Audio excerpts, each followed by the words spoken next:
Përshëndetje të gjithëve. Së mund t'ju jem bajat me këtë përshëndetje të gjithëve, po s'ka një, nuk e di, një intro tjetër që mund të bësh për t'ju përshëndetur, kështu që atëherë futemi tek pjesa teorike prap. Unë do i quaja këtë video si ta përdorim këtë strategji ose më sakt rregullat kryesore për këtë strategji. Për strategjinë sepse tani e inauguruam, e vendosëm një emër. Atëherë, rregullat kryesore të kësaj strategjie. Fillimisht, rregulli i parë i pathyeshëm, më pëlqen më shumë kështu, mos tregtojmë asnjë çift tjetër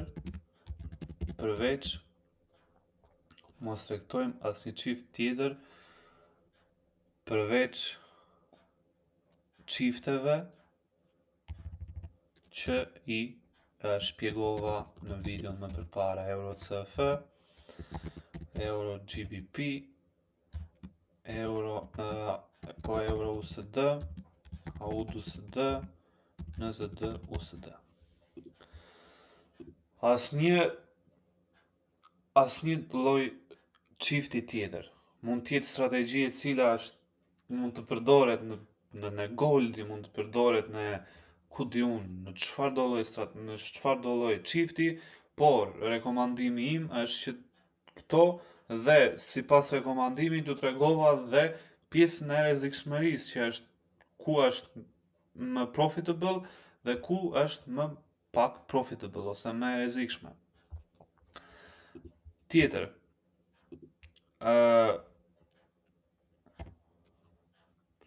strategjia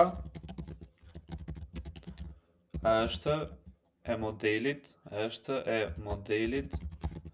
ose stilit day trading. Që kjo do të thotë që ne do të thotë që kjo strategji vendos tregtin në atë ditë dhe po ashtu në atë ditë mbyllet tregtia, pavarësisht se ka kapur tek profitin, ka kapur stop loss-in ose është akoma aktive. Dhe do ja u tregoj pjesën e rregullit të kësaj gjëje. Atëherë fillimisht po e bëj pak më të veçantë si gjë. Duhet të presim për të parë ndonjë mundësi buy ose sell. Pra duhet të presim pasi të jetë hapur London session. Që do me thënë, London session hapet në orën 9, me orën tonë këtu. Dhe duke i ditur që hapet në orën 9, çfarë ndodh midis orës 9, vetëm një moment. Pra, London session ora 9. Çfarë ndodh deri në orën 10? Hapet, do me thënë marketi,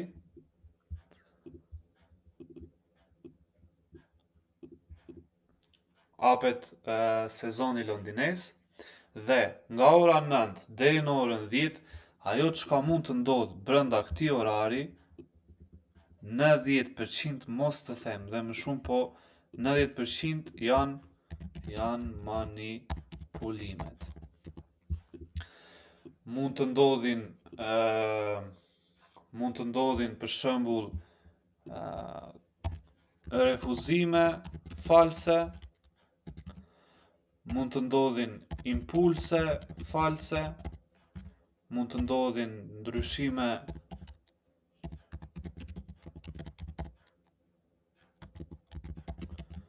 false, mund të ndodhin thyerje false.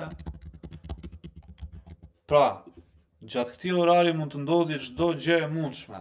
Mund të duket sikur po refuzojmë një supply ose diment, ndërkohë që ai është thjesht një refuzim manipulues. Nuk ka qenë i vërtetë asnjëherë. Mund të ndodhë një impuls që po shkon për shembull bullish, dhe sa shkon ora 10 të kthehet, e kupton? Mund të ndodhë ndryshim strukture dhe përsëri të mos jetë e vërtetë. Mund të ndodhë një thyerje e suportit ose rezistencës dhe përsëri të kthehemi, për shembull nëse thyet suporti, të kthehemi përsëri sipër suportit. Dhe këto mund të ndodhin gjatë këtij orari, pra nga ora 9 deri në orën 10. Çka do të thotë? Ne do e shmangim, do me thënë, pjesën e këtij orari, nga ora 9 në 10. Që do të thotë? Kur starton tregti, do me thënë, kur starton koha jonë për të parë një tregti ose për të tregtuar. Dhe kjo është më se normale, dhe ne do fillojmë në orën 10, me thënë nga ora 10 për të shmangur atë pjesën e manipulimeve që e shpjeguam, dhe do stopojmë në orën 1. Pa e bëj përsëri këtë se pa e bëj kështu si start and stop. Dhe vetëm një moment, okay. Po i shtoj pak këto që të bëhet pak më e gjatë si gjë për të shpjeguar diçka. Pra, kemi orarin në të cilin me shumë kujdes do shohim euro, GBP, euro, CF. Pse? Do i shohim këto dy çifte sepse në këtë orar kemi hapur London Session. Pra, London Session sapo është hapur, dhe London Session, monedat kryesore në të cilat kemi më shumë lëvizje gjatë London Session është euroja, është poundi, është franga zviceriane, sepse është një session i cili përmbledh pjesën europiane dhe Europa ka po ashtu këto 3 moneda kryesore. Kështu që do fokusohemi tek këto të dyja. Do shohim për entry, me thënë për tregti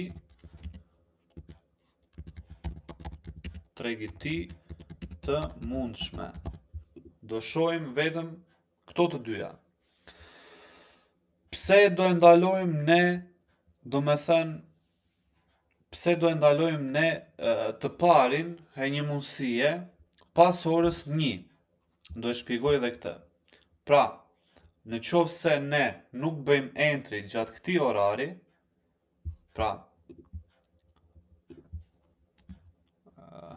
të bëjmë entry gjatë këtij orari.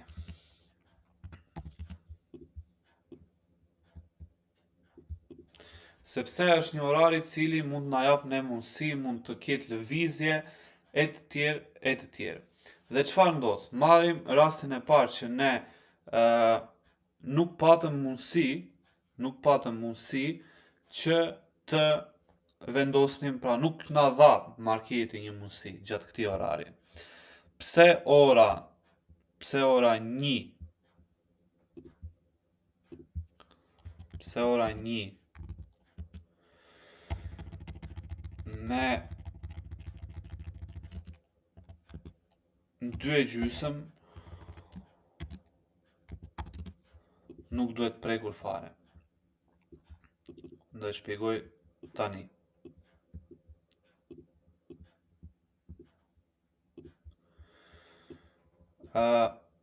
Atëherë, ka diçka ky orari, që e para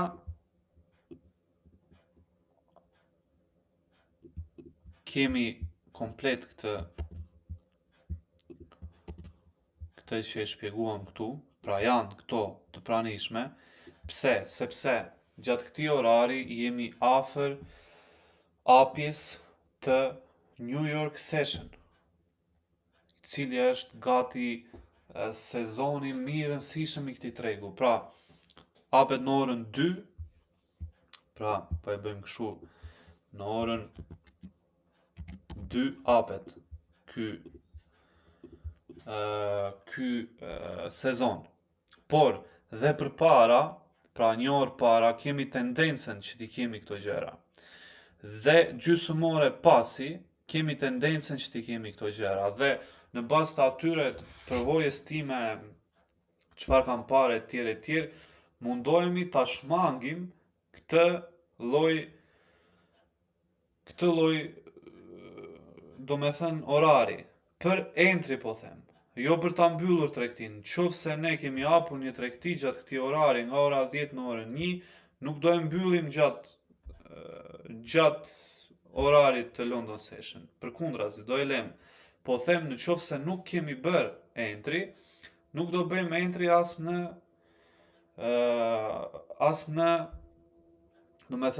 këtë orar, sepse është njësoj si kur të bëjmë entry nga ora 9 në orën 10, kur ka këto lloj problematikash. Dhe tani, ajo çka do na lejohet ne më pas, është që të shohim për mundësi tregtimi, vetëm fal se pas orës 2:30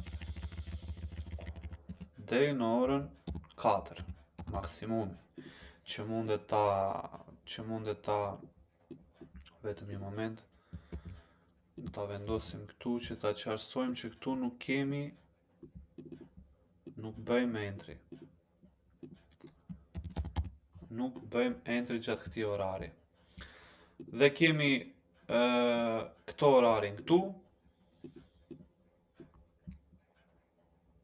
i cili është një orar shumë i mirë për të vendosur tregti,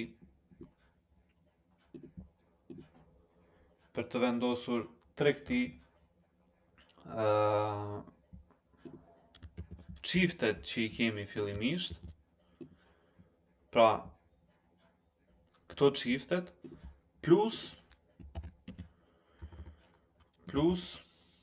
Euro USD, AUD USD, etj. Pse ndodh kjo? Sepse tani kemi dollarin që futet në lojë, sepse është hapur New York Session. Dhe kur hapet New York Session, presim lëvizje të rëndësishme të dollarit. Kështu që rrjedhimisht çifti do ketë një lëvizje të bukur, që ne mundet ta kapim. Pra, unë i kam darë sipas sessions, me thënë London Session fokusohemi te euroja, poundi dhe franga zviceriane. New York Session fokusohemi te dollari. Por mund të ndodhë edhe që të tregtosh euro-dollarin në London Session, nëse të ka dhënë mundësinë, po. E njëjta gjë edhe për AUD USD, ose përsëri dhe për euro-poundin në New York Session. Nuk ka problem, pra bëhet ky miksi, po thjesht që kjo është më e favorshme për mendimin tim. Kjo është komplet ajo çka unë e kam përvoj që besoj kam që nga prilli që unë e përdor këtë lloj mekanizmi ditor, po themi, jo strategjin, po mekanizmin ditor. Dhe e fundit është kur mbyllet tregtia. Okej. Atëherë, tregtia do mbyllet me patjetër diku nga orari 8:30 në mbrëmje. Pse? Është shumë e thjeshtë. Unë gjatë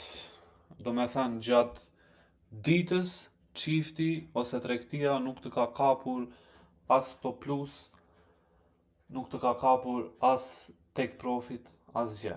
Thjesht është floating. Dhe normal që do vëm një limit ditor që kur të shkoj në atë, kur të shkoj në atë orar ta mbyllim sepse s'kemi çfarë presim më. E para. Pse mbyllet në këtë orar? Pas këtij orari, mos harrojmë që në orën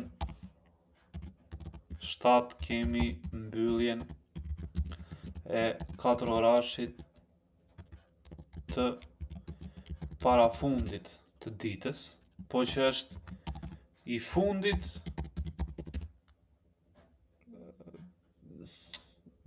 jo, e bëra gabim, duhet ta kisha bërë hapjen e 4 orashit të fundit. Kemi hapjen e 4 orashit të fundit të ditës. Pra, ky 4 orash hapet në orën 7, mbyllet në orën 11, ku edhe ndrohen ditët, që ndrohet edhe daily time frame. Daily candle, më falni. Dhe ky orar, pra në orën 7 që hapet candle-i, mund të ketë një ndikim sadopak në market, sepse po hapet një 4 orash i ri dhe ky 4 orash i ri mund të ketë disa pipsa që mund të lëviz. E kuptoni? Mund të ketë dhe pak lëvizshmëri, nuk mund të jetë aq keq. Por ky efekti zakonisht zgjat deri në orën 8:30 dhe më pas orës 8:30 është e kot që ta mundojmë veten për të pritur që çifti të shkojë në ku di unë, në take profit ose e tjerë. Por çfarë do bëjmë ne? Do kemi disa raste të cilat do i shpjegojmë tani. Kur jemi në profit dhe vin ora 7, mbyllim tregtin. E mbyllim komplet. Nuk ka nevojë të bëjmë naze, si themi. Kur jemi në profit. Kur jemi në break-even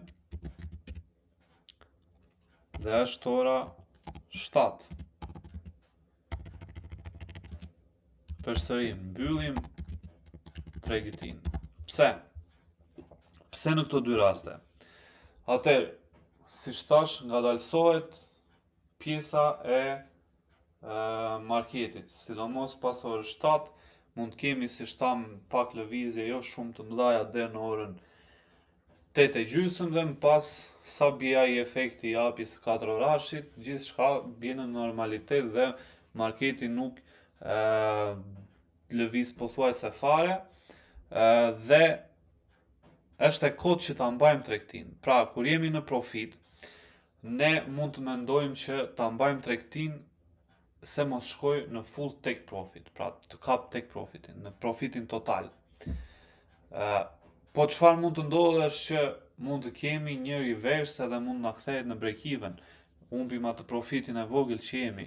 Kështu që më mirë ne mbyllim tregtinë për aq kohë sa nuk ka kohë që të kemi lëvizje të rëndësishme.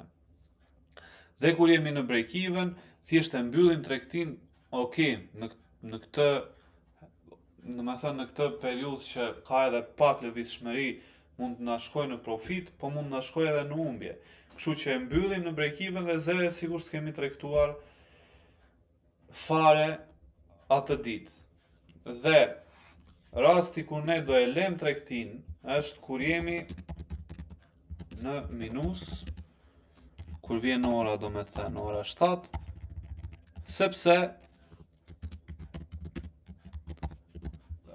sepse mund të kemi një shans të vogël për ta mbyllur këtë tregtinë në break even, dhe të quhet sikur s'kemi tregtuar fare. Ju do thoni, po mirë, po kjo mund të shkojë në full stop loss. Shkoj ti humbje që humbje po e nxjerr, domethënë ditën.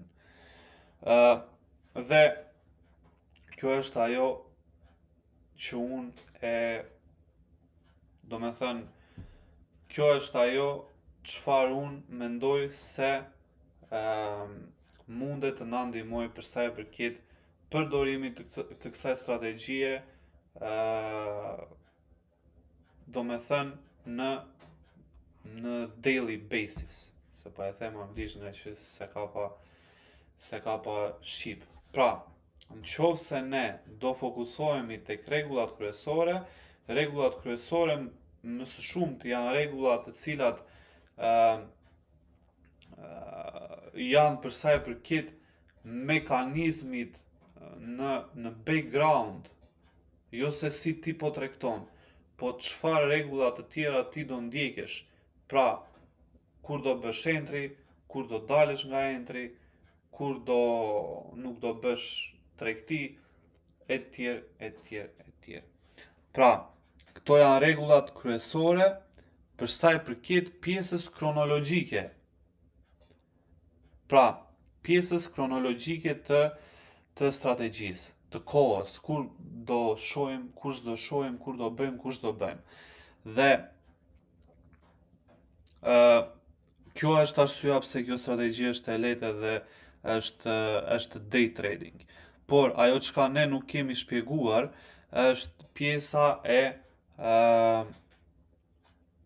rregullave, por kur bazohemi domethënë në rregulla të rrezikimit.